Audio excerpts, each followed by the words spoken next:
Double time na ang mga naglilinis ng nicho sa Manila North Cemetery para umabot sa undas. Pero ang bentahan ng mga bulaklak sa Dangwa, matumal pa rin.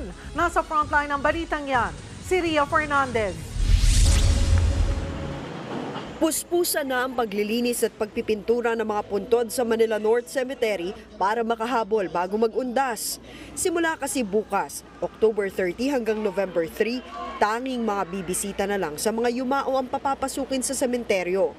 Kaya ang mga nagtitinda ng bulaklak, kandila, pagkain at kung ano-ano sa loob, palalabasin na.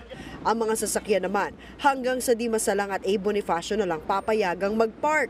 Para hindi po mahirapan, naglagay din po tayo doon ng e-trike para masasakyan po ng mga senior citizen, PWD at saka ng mga ibang buntis para po pagdating doon, diretso po dito to any point po dito sa loob ng Manila North Cemetery.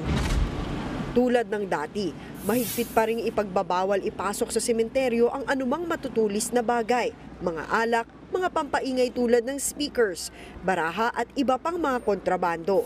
Sa lawak ng Manila North Cemetery, nakaantabay rin ang pamunuan ng sementeryo para tulungan ang mga kaanak na mahihirapang matunto ng nicho ng mga mahal nila sa buhay.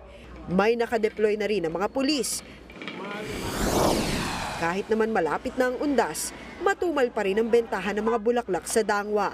Kaya si Althea na galing pang Bulacan, sinamantala ang murang presyo sa pamimili. Isipin niyo po, pag bumili kayo ng isang basket, halagang 250.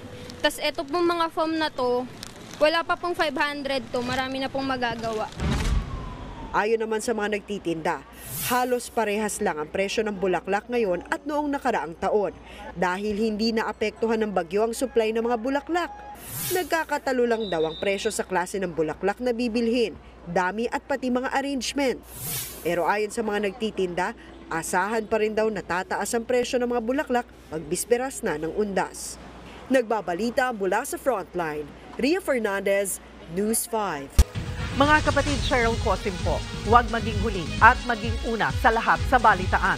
Para sa tuloy-tuloy na talakayan sa Frontline, mag-follow at mag-subscribe sa social media pages ng News 5.